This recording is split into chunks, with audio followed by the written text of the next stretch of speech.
Rekan-rekan sahabat ide sejuk, hari ini saya ingin ngobrol satu topik mungkin lebih dekat dengan topik kebudayaan, yakni kenapa masyarakat etnik Lamoholot mereka menggunakan gading gajah sebagai mahar. Kalau untuk konteks NTT secara umumnya mahar itu disebut dengan istilah belis, ya, belis. Jadi ada lagu Nona Pum belis mahal gitu segala macam. Oke. Kalau kita lihat masyarakat etnik Lamoholot itu mereka tidak punya gajah, tidak pelihara gajah. Jadi kenapa gading gajah dipakai sebagai mahar? Nah, saya perlu menjelaskan dulu seperti apa sih etnik Lamoholot itu. Yang pertama soal ciri etnik Lamoholot. Ya, etnik Lamoholot. Yang pertama ciri etnik Lamoholot tentu mereka menggunakan bahasa Lamoholot sebagai sarana komunikasi keseharian mereka. Ya, bahasa Lamoholot yang pertama. Lalu yang kedua, itu masyarakat etnik Lamoholot itu memiliki satu kepercayaan terhadap wujud tertinggi yang mereka sebut dengan Lerawulan Tanah Eka. Ya. Lerawulan Tanah Eka. Yang ketiga, masyarakat etnik Lamoholot itu mengenal sistem perkawinan tungku tiga atau tiga tungku. Kalau dalam bahasa Lamoholot disebut dengan likat telo. Nanti saya jelaskan pada sesi yang lain terkait dengan sistem perkawinan ini. Yang keempat, dalam masyarakat etnik Lamoholot itu mereka memiliki satu tempat yang mereka anggap bisa menghubungkan masyarakat dengan leluhur mereka. Jadi relasinya lebih pada relasi metafisis, ya. Itu disebut dengan Nubanara. Nubanara. Terus yang kelima, itu masyarakat etnik Lamoholot dalam urusan perkawinan itu menggunakan gading gajah sebagai mahar. Oke. Terkait dengan konteks Lamoholot, kita perlu tahu penyebaran etnik Lamoholot itu sebagian besar di Flores Timur Daratan, di wilayah Solor, Pulau Ornara, Pulau Lembata. Itu penyebaran etnik Lamoholot. Kalau di Flores Timur Daratan sendiri, itu kita dikenal dua bahasa.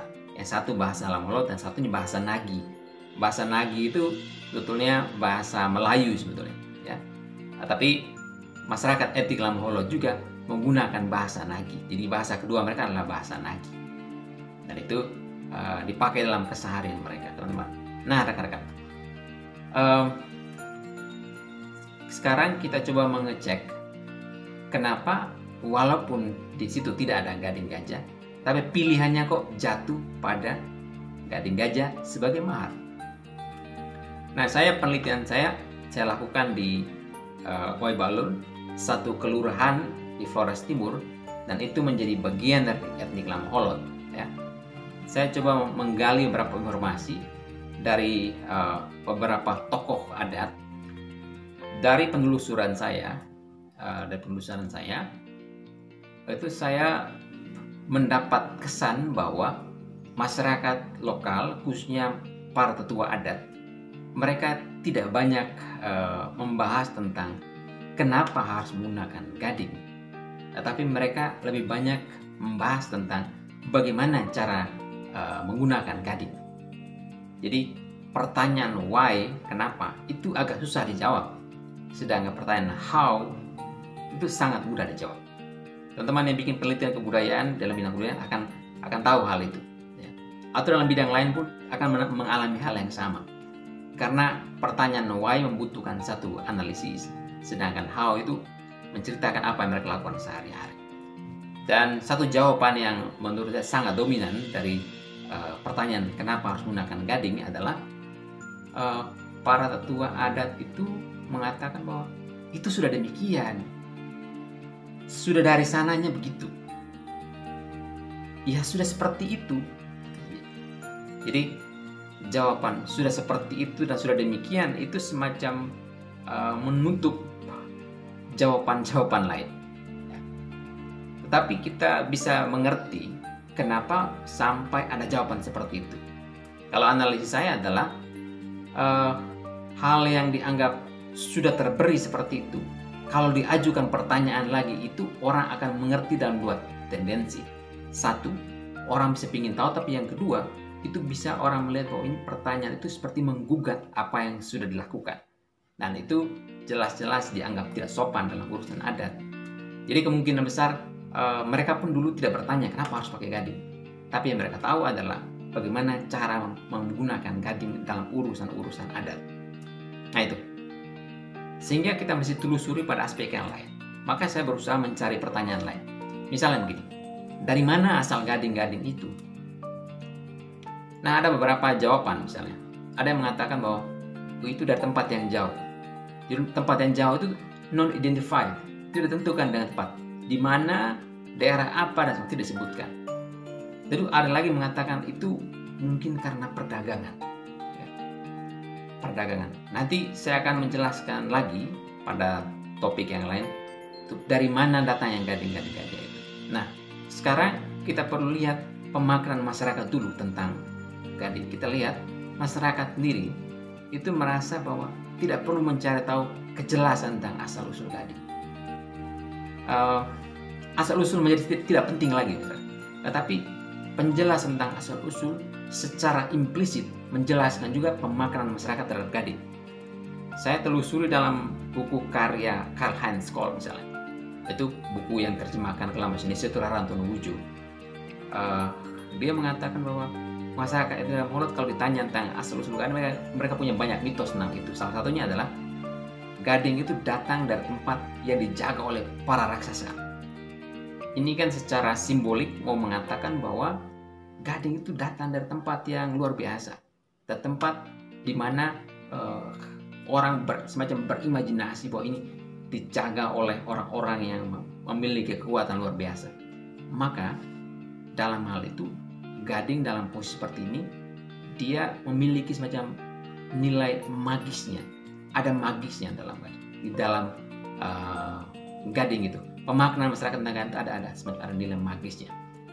Magis itu dalam pengertian seperti keris di Jawa bahwa dia ada isinya, bukan dalam pengertian itu.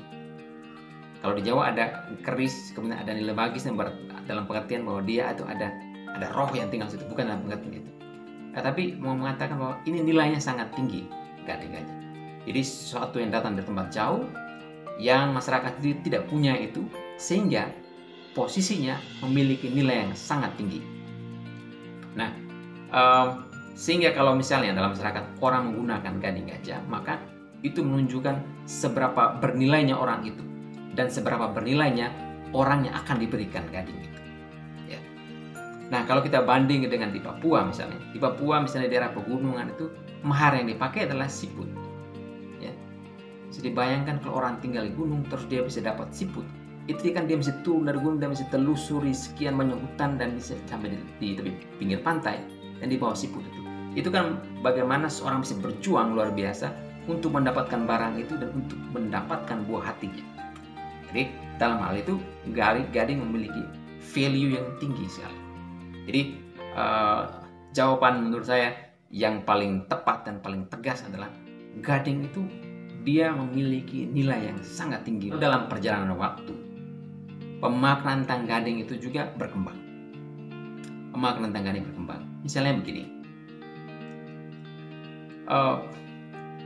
kalau dalam urusan adat, ya adat istiadat, seorang pria akan meminang seorang perempuan, maka keluarga perempuan akan memberikan standar tertentu untuk gading yang harus dibawa. Standar tertentu tentang gading yang dibawa. Standar itu misalnya ukurannya berapa, itu jumlahnya berapa. Bisa minta 2, ada yang minta 1, ada yang minta banyak. Dan itu terjadi negosiasi. Nah, itu penting sekali negosiasi itu supaya mendapat kesepakatan, mengetahui kemampuan pihak pria bagaimana dan tuntutan pihak wanita seperti apa.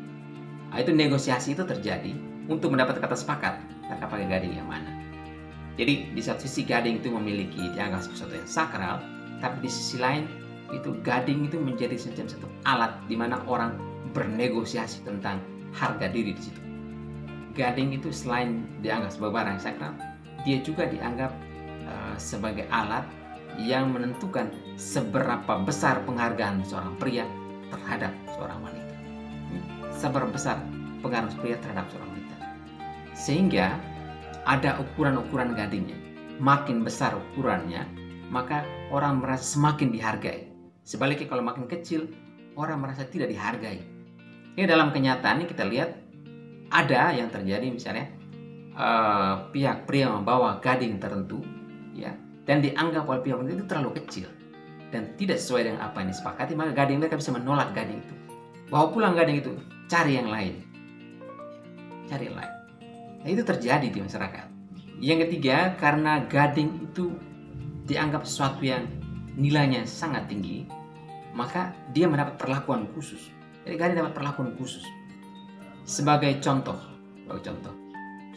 ini penelitian saya temukan ada beberapa perlakuan khusus yang entah disadari atau tidak dipraktikkan oleh masyarakat Waibaalun dalam urusan dengan gading. Misalnya begini, kalau ukuran gading itu masing-masing masyarakat etnik Lamolot punya cara sendiri untuk mengukur.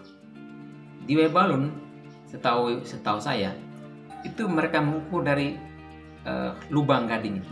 Jadi semakin besar diameter lubang gading itu, memang gading itu semakin besar. Itu cara untuk mengukurnya di situ. Tapi ada yang menggunakan istilah menepa, jadi makin panjang atau enggak.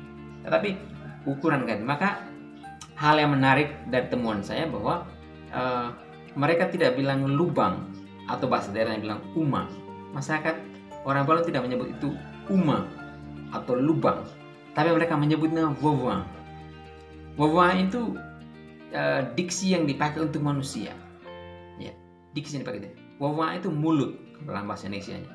Jadi gading itu disebut karena saking dihargainya, maka itu seolah-olah dia dianggap seperti manusia. Ya, seperti manusia. Nanti kita lihat praktiknya. Jadi dianggap seperti manusia sehingga orang menyebut bukan lubang, uma, tapi wawa. Dan waktu saya kecil saya pernah lihat ada seorang ibu. Jadi dia punya gading yang cukup besar. Kemudian setiap pagi dia menyediakan makanan untuk gading itu persis di wawanya atau di lubang gading itu. Dan dia bilang gading ini hidup. Begitu. Jadi menganggap bahwa ini yang hidup, ya. Dan untuk meletakkan gading itu di tempat yang khusus. Jadi tempat khusus di mana itu khusus untuk tempat gading. Dan ada kain tenun di situ, di atasnya baru diletakkan gading. Jadi memang mendapat perlakuan khusus gading. Oke. Jadi ada rentetan panjang ketika orang menentukan memilih salah satu barang sebagai mahar dan diakui kalau barang itu memiliki value yang tinggi, nilai yang sangat tinggi di masyarakat. Perlakuan terhadap gading itu perlakuan khusus, dia memiliki makna yang khusus, dan ternyata ada konsekuensinya. Jadi kalau misalnya begini, ada gading, ya, gading suku, misalnya gading itu bukan menjadi milik personal, tapi milik komunal suku, ya. Dan kemudian ada pihak tertentu yang menjual gading itu tanpa kesepakatan dengan anggota suku.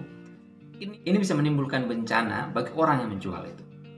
Ini dipercaya seperti itu. Rekan-rekan sekalian, jadi kenapa masyarakat etnik Lamolot, khususnya masyarakat Waibaalun, menggunakan gading sebagai mahar? Itu memang karena gading dianggap sebagai sesuatu yang memiliki nilai yang sangat-sangat tinggi, ya. Value yang tinggi dengan segala konsekuensi yang mengikutinya. Terima kasih.